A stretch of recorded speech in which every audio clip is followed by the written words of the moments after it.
I want to offer a warm welcome to students, faculty, members of the broader Princeton community, members of the JRC Advisory Board, to our opening keynote at the 15th Annual Julis-Rabinowitz Center for Public Policy and Finance Conference. It's my pleasure to introduce our keynote speaker, who's hidden behind the screen, for this afternoon and to moderate this session. Kenneth Rogoff is the Mourits C. Boas Professor at Harvard University. Many of you will be familiar with and have read his 2009 book with Carmen Reinhart, This Time is Different, 8 Centuries of Financial Folly. Others of you will be familiar with Rogoff's academic work on exchange rates and central bank independence, among many other things. And students in the audience may have read Rogoff's textbook on international macroeconomics. From 2001 to 2003, Rogoff was the chief economist and Director of Research at the International Monetary Fund. He's been elected to both the National Academy of Sciences and the American Academy of Arts and Sciences. And today, Professor Rogoff is going to offer some remarks on his 2025 book, which many of you have copies of on your desk or in your hands, Our Dollar, Your Problem, an insider's view of 7 turbulent decades of global finance and the road ahead. So for those of you who haven't yet had the chance to read the book, it offers both an accounting of Professor Rogoff's own professional experiences, as well as an analysis of the evolution of the international monetary order. The book discusses the future possibility of a less dollar-centric world with lessons from other points in 20th and early 21st century history as a guide to how such a world might emerge and function. And in considering Professor Rogoff's book, I was struck by 3 ideas, which might reveal the occupational hazard I face of being a political scientist, and on which I hope to hear Professor Rogoff's views this afternoon.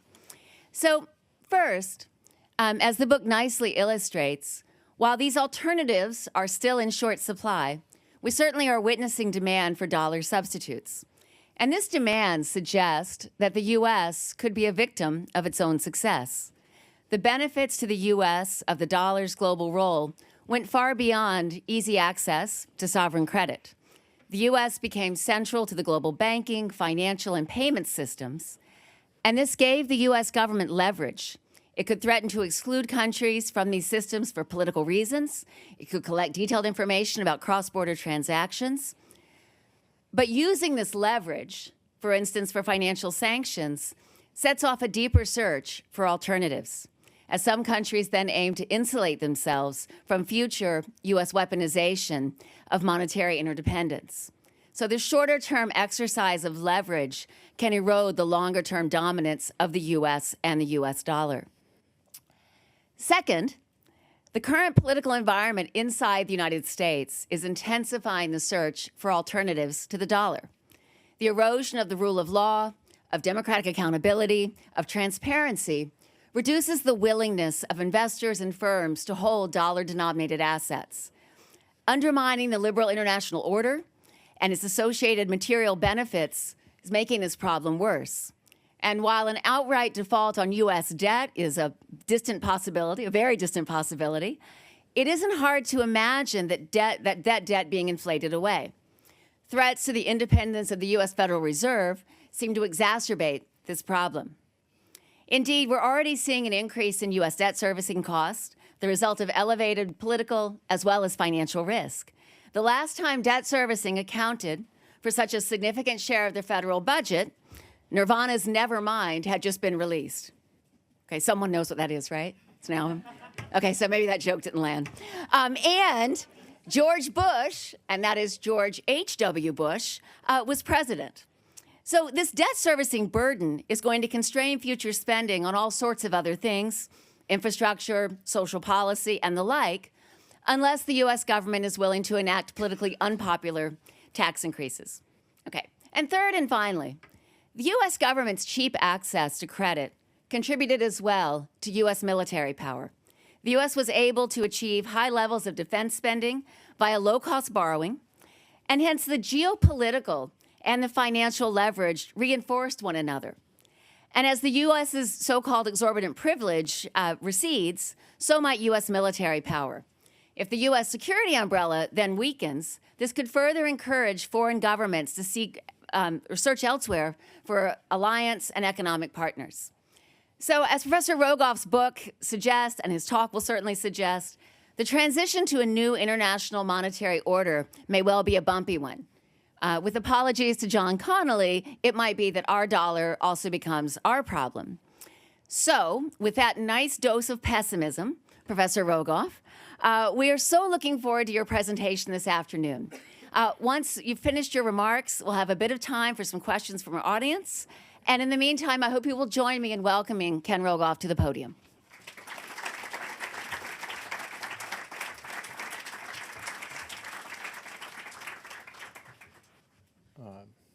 Thank you so much, Layna. It's what a pleasure it is to be back, excuse me, speaking at Princeton. Many of my former colleagues are here, certainly people I've known. And also, it's great to be somewhere where the AV and electricity works. I'm, but I'll start, I guess, showing a picture of the cover of my book. I was motivated to write the book, which is a somewhat suicidal and risky thing in the modern day, because I'll tell you a little story about it. It takes forever to put a book together and to get it published. But I was very excited about my research, I would say, of the 10-year period, where I would self-describe myself as having a mini renaissance. And I'd worked on issues like digital currencies, exchange rates, China, real interest rates. And I think I've been very successful in publishing them in top journals, but I wanted to sort of, a lot of the things I was expressing were distant minority opinions. I'd also mention the importance of political economy is a big theme of my work. And so I was trying to put something together. Actually, although the book's written to a broader audience, I'm trying to reach the profession, where I think in many ways, particularly in macro, it become very insular, somewhat politicized also, I'd say. And so anyway, that was the motivation. It's written in a somewhat experimental style. You can see what you think. I had things I wanted to say, but I felt like if I didn't say them in a way that anyone would read, what would be the point? And so you can decide. It's certainly not a memoir, but I give a number of incidents with students, policymakers, a couple from Princeton, things that happened at Princeton, in order to try to motivate some of the issues that I wanted to talk about. And a lot of the book's historical, of looking at the intellectual development of the field, what happened, but there's certainly a part that's somewhat speculative and forward-looking, somewhat outside the box. And Layna's already said where the title came from, Our Dollar, Your Problem, and I think actually also captured my punchline on it, which is it was one of the things that appealed to me about that was our problem.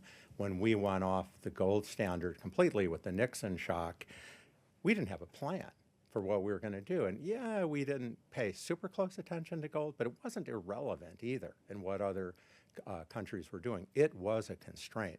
And when you took the constraint away, it incredibly helped Nixon get reelected in 1972. He was able to print money and have, the political business cycle of all time. But it, of course, also led to the inflation that we subsequently had. I will also say I finished the book before I knew who would win the election. I basically finished it around September of 2024. And I'll say already, I wouldn't change much today. I have a paperback version coming out where I add a preface, but there's really not a lot I would change. And I didn't know who would win the election. Maybe you did, but I thought it was pretty close to even money. And however, I thought that both sides were very mediocre and had a lot of wrong-headed ideas, which are fairly overlapping. For example, you've all read about Donald Trump and central bank independence, but the progressives, who were the dominant theme in the Democratic Party, and I think would have been in a Harris administration, they don't like central bank independence either. Colleagues with many. Elizabeth Warren's actually my neighbor, and by the way, I strongly agree with her on 3 out of every 10 things. And I've gotten to talk to her chief economist and people who work with her, who make her look like Ronald Reagan by comparison, and they have writings, about this. And, the vision's a central bank digital currency. You eliminate all the money from the banks, which they don't like either, and then the government will, figure out where to put the money after. I write about that a lot in the book. I point to some of the literature. So I thought central bank independence was under assault. And also there's the mission creep that we're all aware of, where I think that came from political pressure, of course, and we can get into that. So that wasn't just Donald Trump. And fiscal policy in the United States, you just can't run for office with any kind of idea that you're going to raise taxes. Well, the Democrats will raise it on the top 1%, which isn't going to raise nearly enough money, much less cut spending. So there were common themes. I finished the book then, but I did it with a university press. I published with Princeton University Press, which is fantastic, but I followed my editor to Yale University Press. And the book was done, and the pages, proofs were done, but I just sat on it. And it didn't get published for 6 months. But had it been published a few months earlier, I'm very happy with it creatively of what I did, but I think it would have done okay. But they waited till after Liberation Day to publish it. And suddenly, where I had initially gotten these reactions, why are you being, so dark? Why are you saying that anything could get wrong, to why are you so calm about it? I'm glad I wasn't able to change the title, which I'm happy with, because I would have been sorely tempted to change it to Our Donald, Your Problem. Which might be my next book. So I first want to say that the book is not about really the value of the dollar. This is a graph you can easily recreate from the St. Louis website, giving one measure of the purchasing power value of the dollar. This is against a basket of goods. And the dollar had basically, before Trump, gone on this 15-year march upwards. And it's done that twice before, in 1985 and 2002, and both times fallen sharply. But actually, that's just two data points. There's a huge literature on what happens when purchasing power's way out of line, which say the yen's very much on the low side, the dollar on the high side. And the book talks about that a little bit, but it's not what it's about. It's much more about the dollar as the lingua franca, the fact that it's, there are many benefits it has. Now, exactly how you measure how dollar-centric we are, there are many indirect measures. The one that and I give them all in the book, but the one I prefer to focus on is what I consider a portmanteau, a broad measure, which is how much do central banks feel obligated to stabilize against the dollar on their exchange rate policy. I have a couple papers with Carmen Reinhardt and Ethan Olszewski about this. This is from the 2019 QJE paper, and red represents dollar-centric. Europe was dollar-centric. In fact, I will mention this again, Europe was the dollar bloc back then because most of the world was not globalized. Fast forward to 2015, and again, red is the dollar. China rotated around the dollar. Russia did. The lighter shades represent looser associations. I know what you're thinking. Where's Greenland? And we forgot to put it in this. I have it in the book. My great RA, Sam Ross, noticed that, and I fixed it. And when you see that, you can see why Donald Trump wants it. It's huge. And so a question is, who cares? why does it matter so much? What's it worth to us? And there are many dimensions to it. I mean, the obvious dimensions, you pay a lower interest rate. I think there are an awful lot of papers using finance methods, using macro methods, which have a pretty common estimate of around 1%. That's actually 1% for everyone, mortgages, car loans. And since I have mostly economists here, you're actually looking at a shift in the demand curve. It's not that the US pays a lower interest rate than Germany. It's that given how much we borrow, we pay 1% less. But there are many other advantages. So one of the advantages, which Layna again talked about, is our ability to impose sanctions. And we've done that very promiscuously.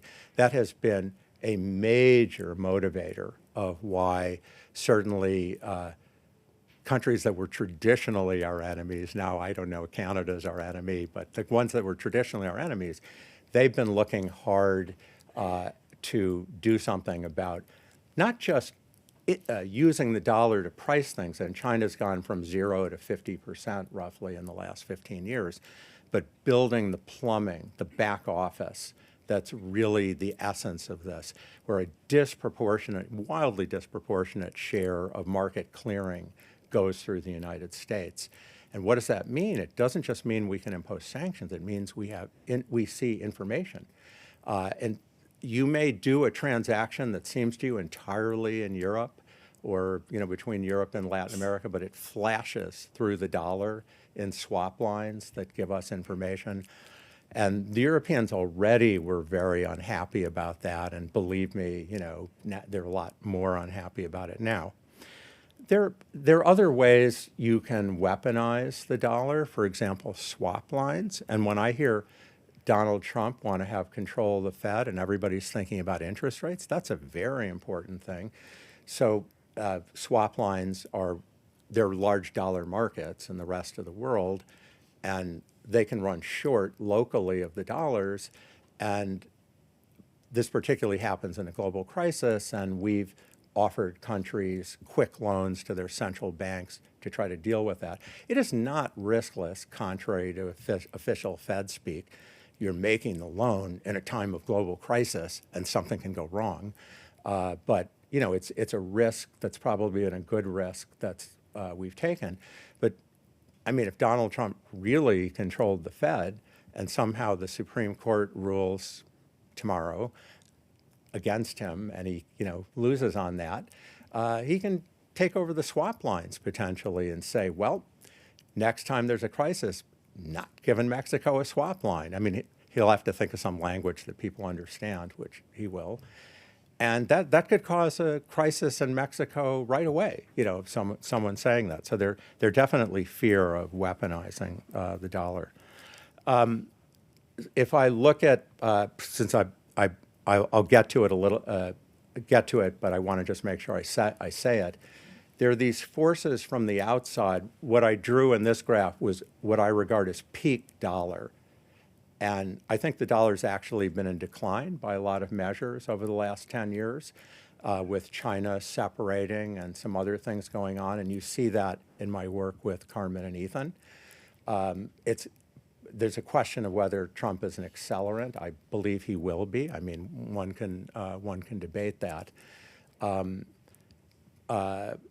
But the big problems come from within.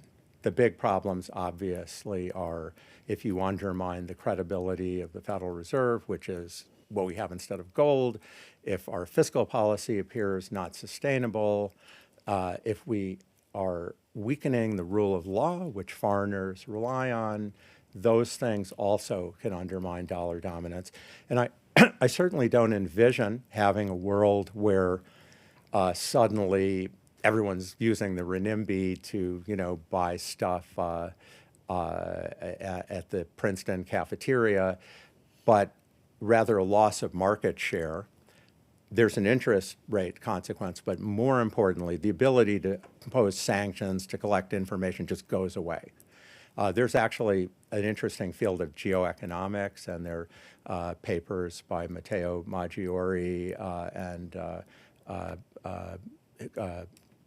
co-authors, Brent Naiman and others, about this, where it's a little bit like if you can only pay with Amex and Amex tells you they're going to cut you off, that's really bad. But if you have MasterCard and Visa, Diners Club and other things you can use, you just having, in their work, the threshold just falling to 70% would suddenly be very dramatic. So so it issues whether we'll go to a more multi-currency system, which, by the way, everyone thought 15 years ago. The euro had higher stock market, as high stock market almost as the U.S., as high per capita GDP. There was more debt in Europe than in the United States, which someone proudly announced at a conference once. People were expecting the euro to do better. No one thought the RMB would take so long to detach from the dollar. The technocrats have wanted to change that forever. It would be logical for 1,000 reasons. The people at the very top have not allowed that. My book talks about that. That has changed. And actually, President Xi just gave a speech about that recently where he says this is now a goal of his, and I suspect everyone up and down the line will change. There are other advantages that are fuzzier to being the dominant currency that maybe have more to do with our banking sector and other things that go under the word exorbitant privilege, which has about 10 different definitions. But it was actually originally put forth by Giscard d'Estaing, who plays a little role in my book for a seminar he gave at Princeton, which I attended.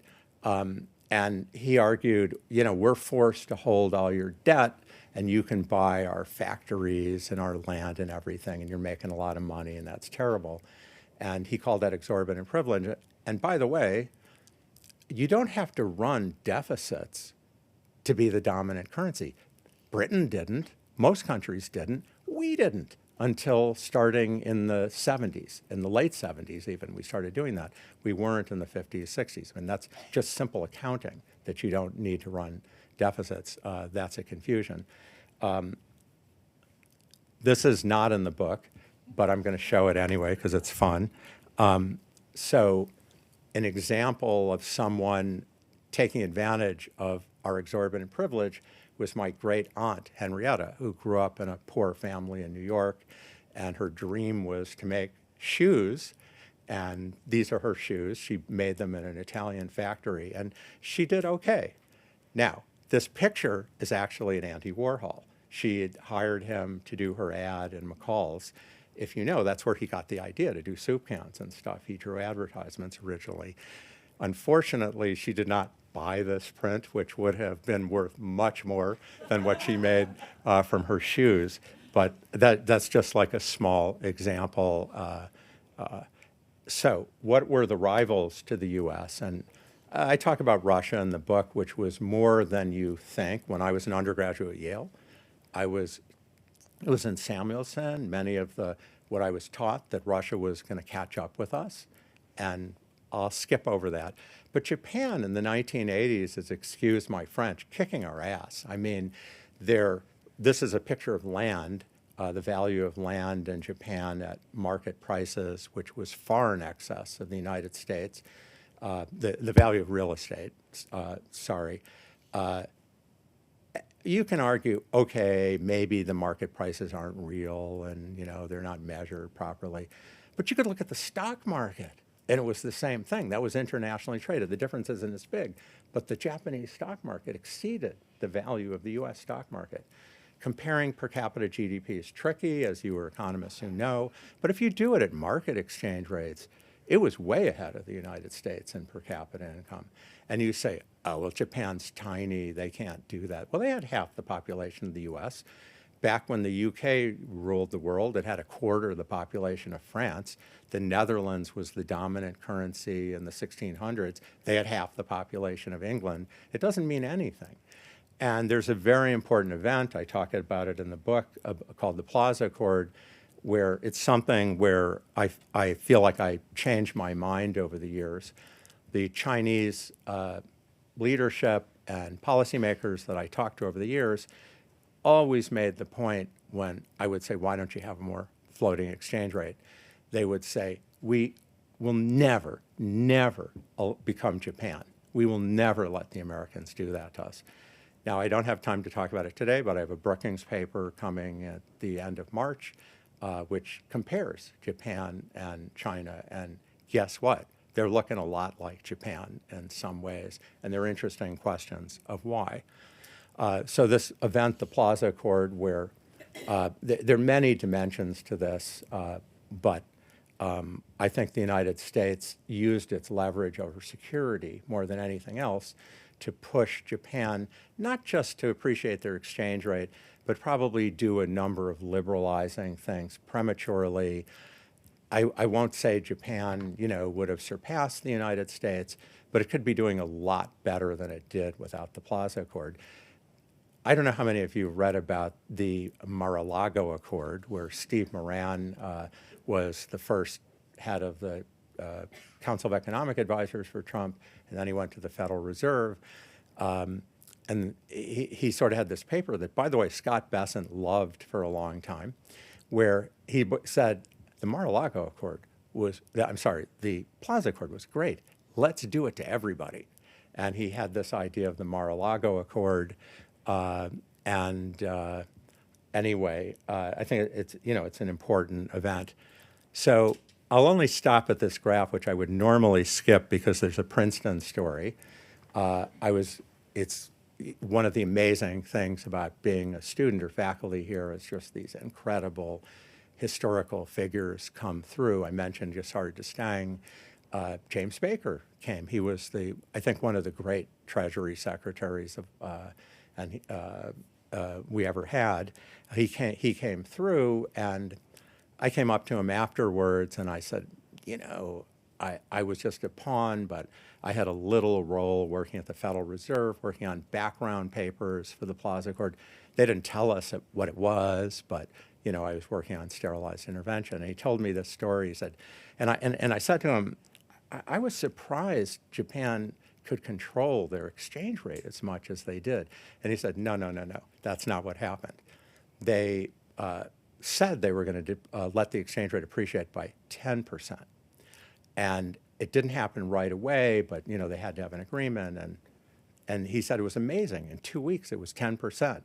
Then it was 20%. Then it was 30%. It eventually doubled the exchange rate, and very painful. Another competitor of ours is Europe, and I just came back from speaking to the finance ministers of Europe, who, along with all other Europeans, are very, very angry at us. I can't think of any time I've been in Europe since I was a teenager where they hated Americans so much. When I was there, I was a professional chess player traveling in Europe and met people from many walks of life.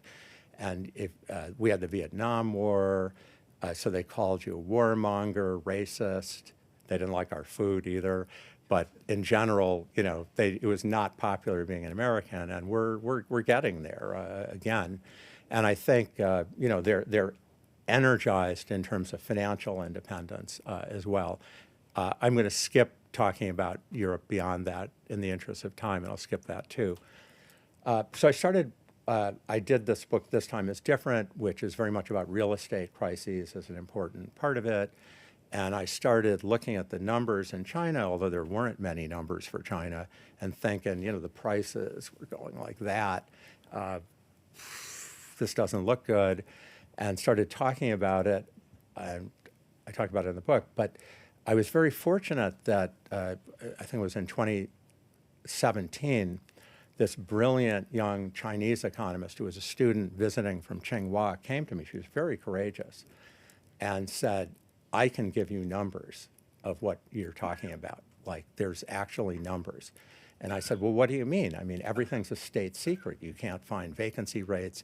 You can't find prices. What numbers? And she said, yes, but they're very proud of everything they built. You can find block by block every piece of infrastructure, everything they've ever done. So we put together a series of papers looking at this. It has honest to God regressions and stuff in it, but I'm not going to show you that.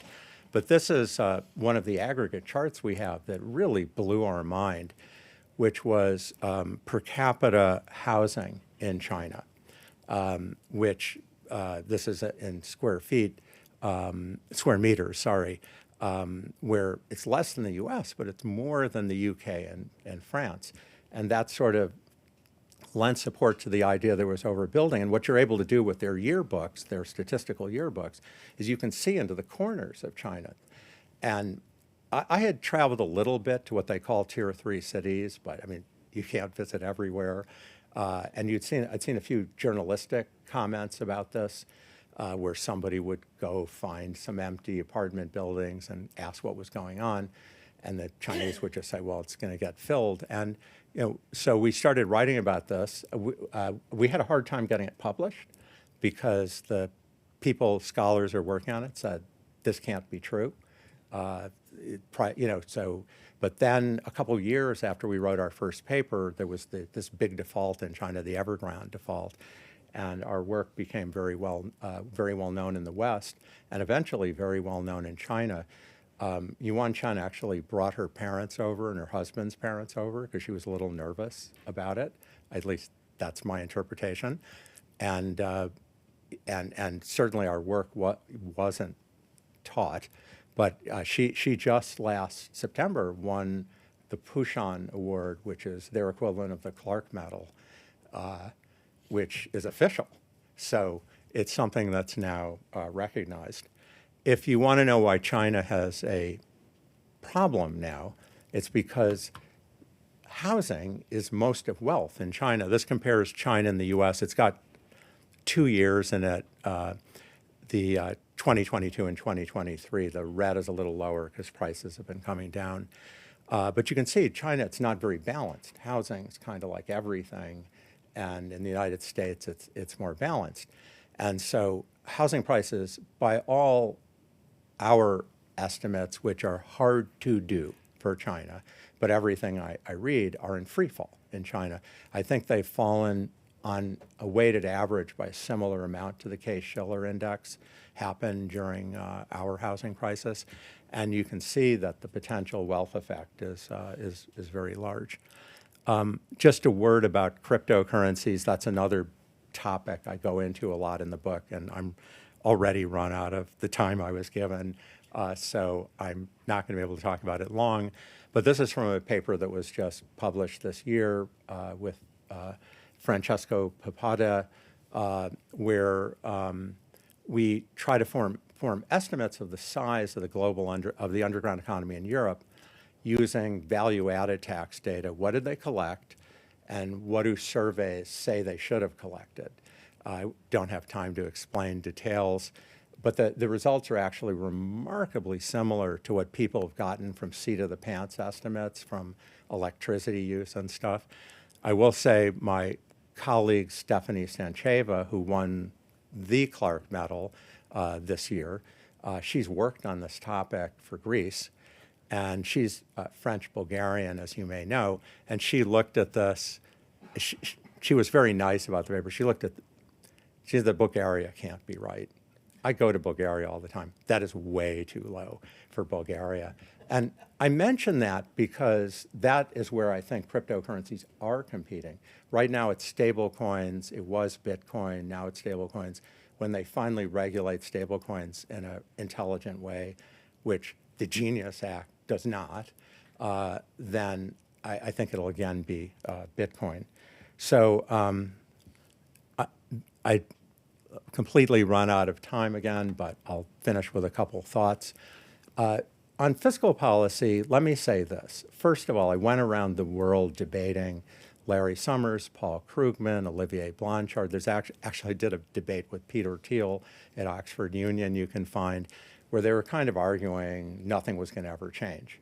And I had looked at long histories of real interest rates, and things change, but there's a lot of reversion to mean.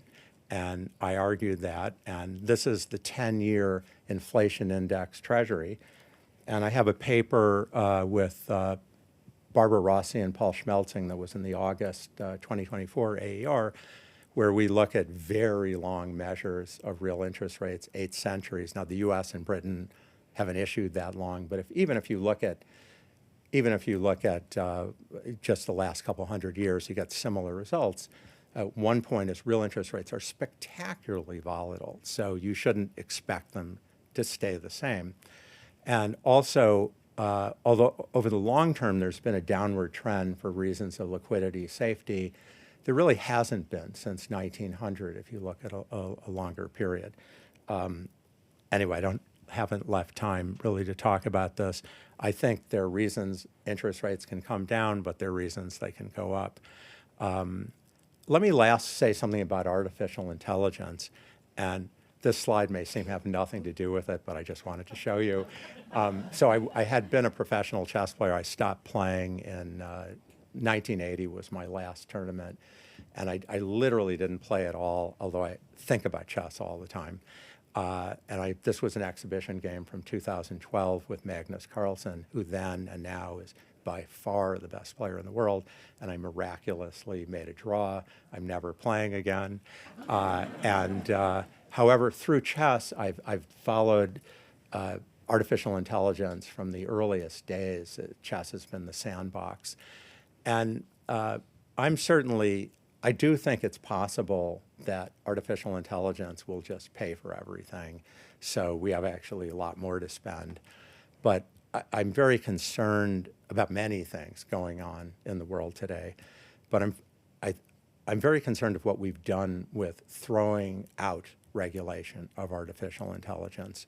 So very early on, Trump gave an executive order saying, don't worry about copyright, don't worry about intellectual property rights, nobody is going to sue you, and by the way, don't worry about the environment, we'll take care of that. And I think this is going to be viewed as a historic mistake, taking the guardrails off. I think you can think of social media. That's one of the 3 out of 10 things I agree with Elizabeth Warren about. I think if you look at social media, we should have put massive restrictions on it ages ago. AI is going to be times 50. I've watched the debates between Daron Acemoglu and David Otter, and I think, to me, it's very clear that in the short run, we're going to see massive job losses and other potential problems by not attending to AI safety. And even if you don't talk about AI, which is pretty tough for us to understand, I kind of do think there's a science of the environment and that you kind of ought to pay a little attention to it. So if I said to Europe today, hey, forget about those bottles where you can't take the cap off, if you've ever been there. Just forget about everything you're doing. Just pollute to your heart's content. There'll be global warming, but there's huge externalities. Everybody else will pay a lot of the costs. I guarantee you, Europe will get a productivity boom.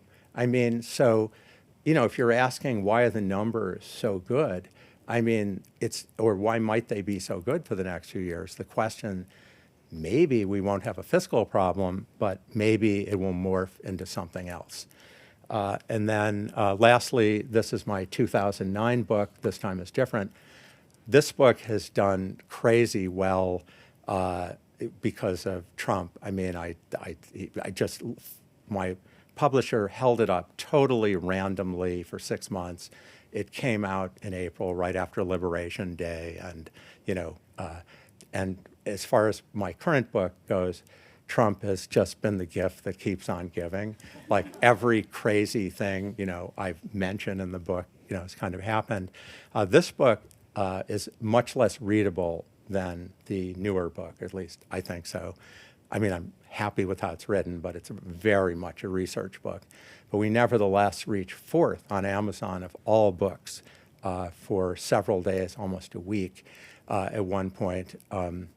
Alan Blinder actually gave me the ultimate compliment on this book, as he says, you have reached the status of a classic where everyone knows it and no one's read it.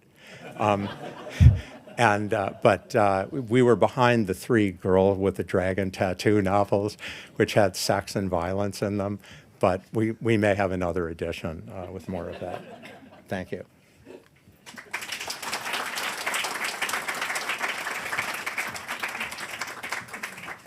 So we have about 20 minutes for some questions and hopefully some answers from Ken. I'm thinking about when the Our Dollar Your Problem is published, and then when This Time Was Different is published, and what I've worked out is the Rogoff rule is when his book is published, something bad either has just happened or is about to happen. Global financial crisis, 2024 election. But so maybe just be careful. My 1996 book with Opseld was just before the Asian crisis, so. There you go. Okay, so before I open it up, I just have kind of one quick question, and it relates to your work on crisis. And we in 2008 with the global financial crisis, you saw the U.S. not as the flight to safety, right, but instead as a source of crisis.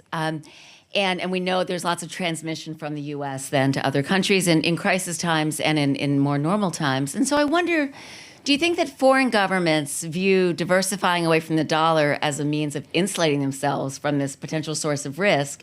And the second part is that we also see in a lot of low and middle income countries this shift from external foreign currency denominated, often dollar denominated borrowing, to domestic currency borrowing.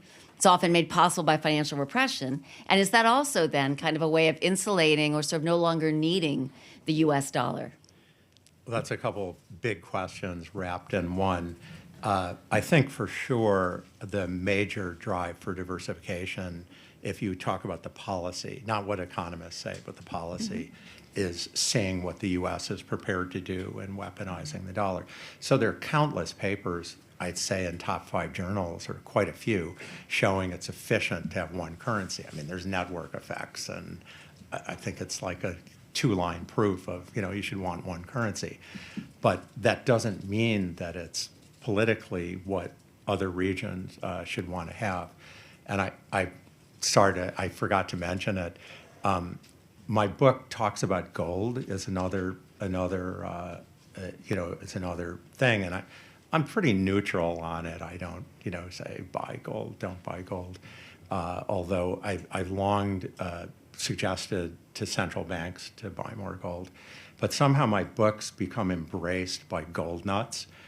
Let me say gold enthusiasts, and there are a couple gold. I don't know what they sell exactly, but companies that have bought on the order of 10,000 copies each. And one of my co-authors she first had to give an excuse for why she was watching Fox News, but said she was watching Fox News. And usually where an ad comes up for Mike, what is it, that guy who says My Pillow, or Mike Huckabee selling some magic pill that cures everything. It was some gold thing. And and if you write to us now, we will send you a free copy of Our Dollar, Your Problem. I don't know what I should think of that, but I think over time the euro and the Chinese will do their homework more. Your other question's a deep question. I'm not going to try to give a glib answer, but I'll give the IMF a little credit for that was what the IMF said that everybody should do. That's what particularly the Asian central bankers were saying they were going to do, that if you have deepen your domestic markets, you have more tools for preventing the worst crisis outcome. And I think in some sense, when people point at Japan and say, it was great, it wasn't great. I mean, there are many problems Japan's had. I wouldn't say it was just that they had high debt and financial repression, but they've gone from being richer than the United States to poorer than Mississippi, and a lot of problems. So it's a balance in these countries. But yes, no, it's been very surprising to me. We haven't had a big emerging market debt crisis.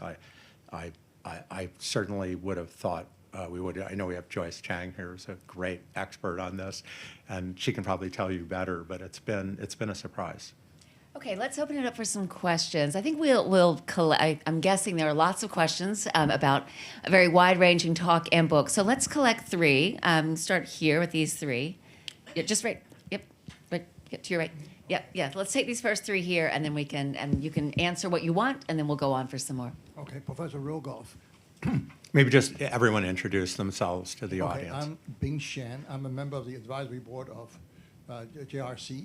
and I had worked for both. I'm a Princeton alumnus. Had worked for both the World Bank and Morgan Stanley, and I'm now sitting on the boards of 4 public companies. And the question is this: is that the replacement of the pound sterling by the U.S. dollar as the dominant global currency went largely frictionlessly and with minimum spillover effects on the global economy. Now, assuming that the Chinese RMB is going to be the alternative, they may not surpass the US dollar, but they may reach some kind of parity with US dollar.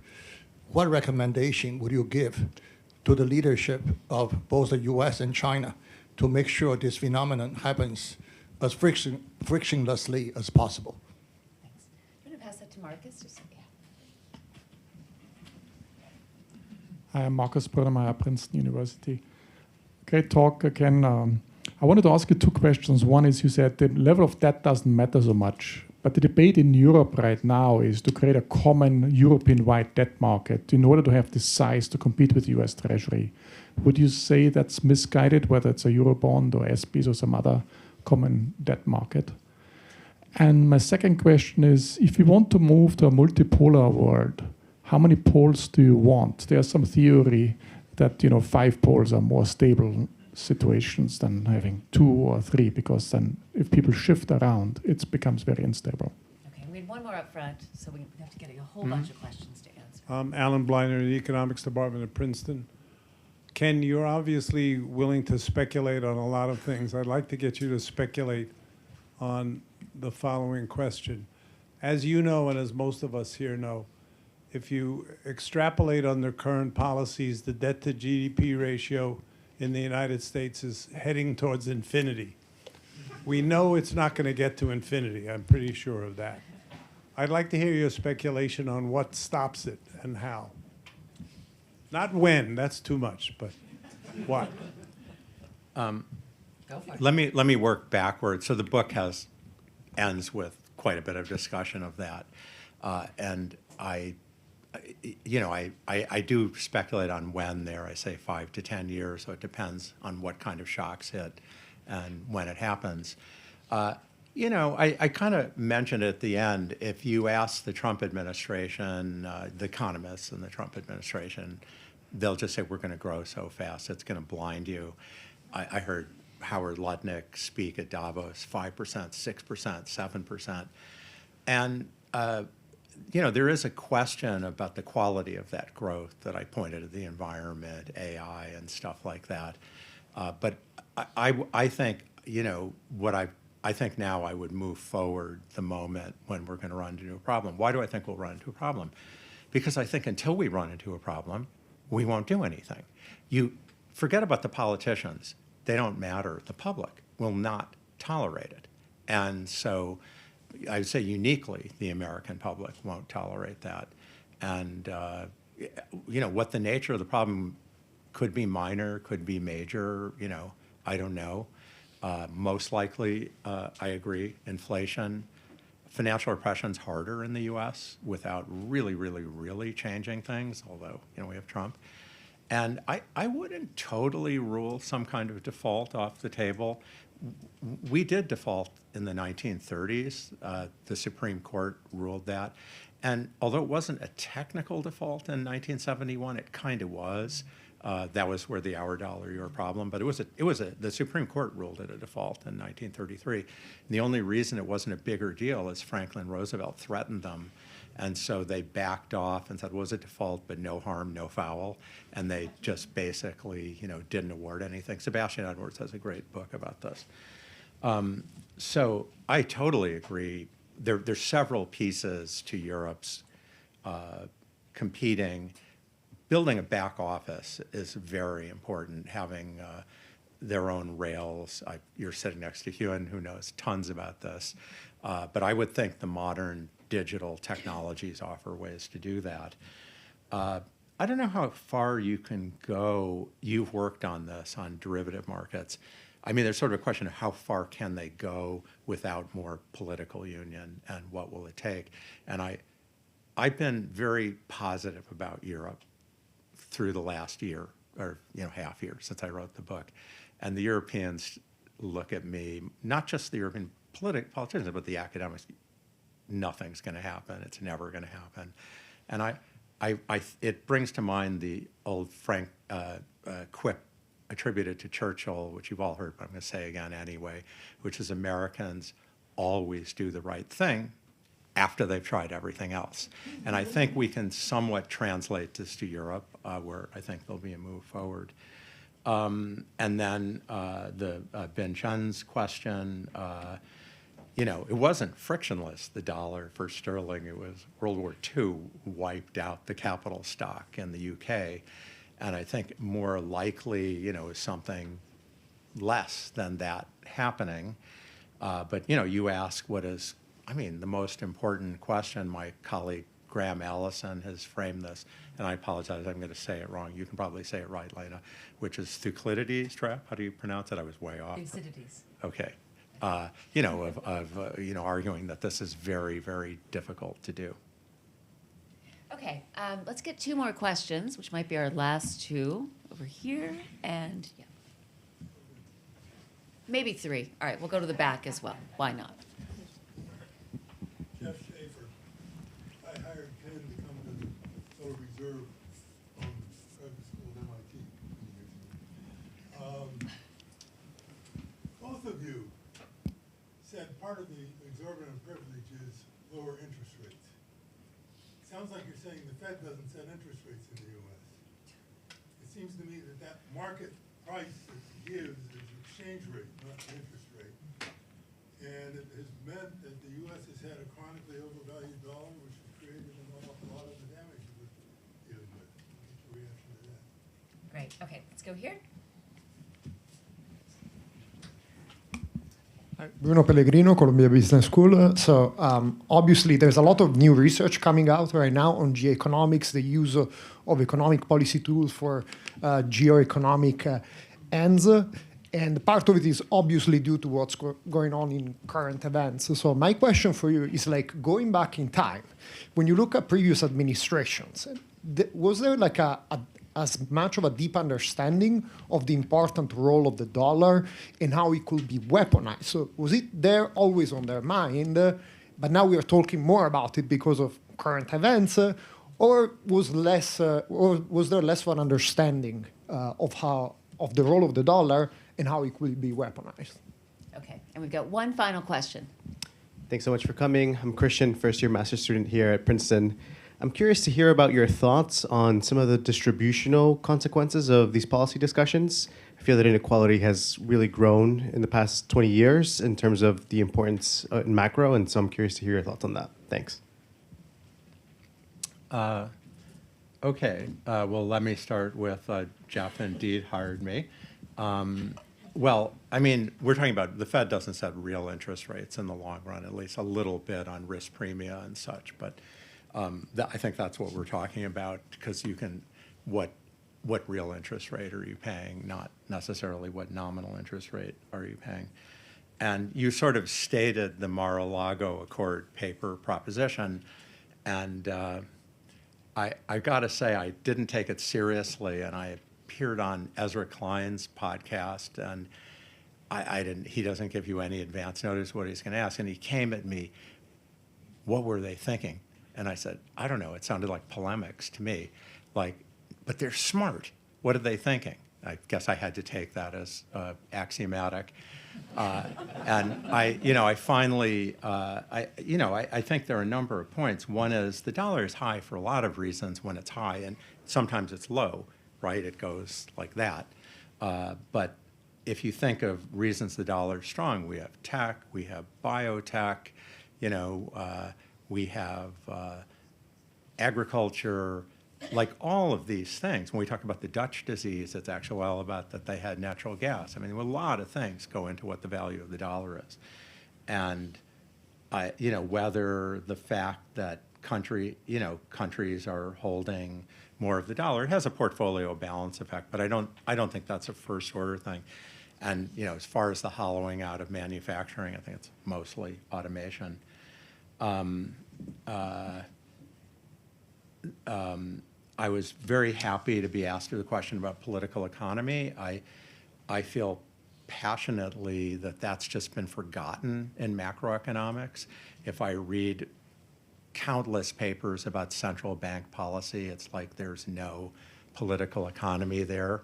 And I actually have I have very 40 years ago work, but also I have a paper forthcoming in the AER with Hassan Nafrouzi, Marina Halleck, and Pierre Yared about this, of trying to rethink the role of political economy and Fed policy setting.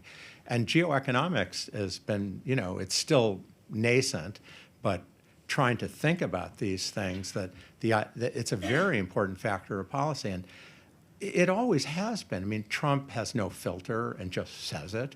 But you can listen to the Nixon tapes where he has things that sound like that all the time. And one phrase that comes to mind is, who gives a flying F about the Italian lira, when they were debating something at one point. Lyndon Johnson was an SOB when he wanted to be, and I'm sure he was very tough. And I could go on and on. I feel that a lot of people think military power is completely independent of the dollar, but it's not. And I talk about that in the book, because the military power helps you make the rules of the game. The way the IMF works, the way the banking system works, you can look at the underlying negotiations. And although, right now, again, Trump has no filter and he just threatens it, I think it's an important subtext to these things going on. The question about inequality has been a very dominant and important theme. I think,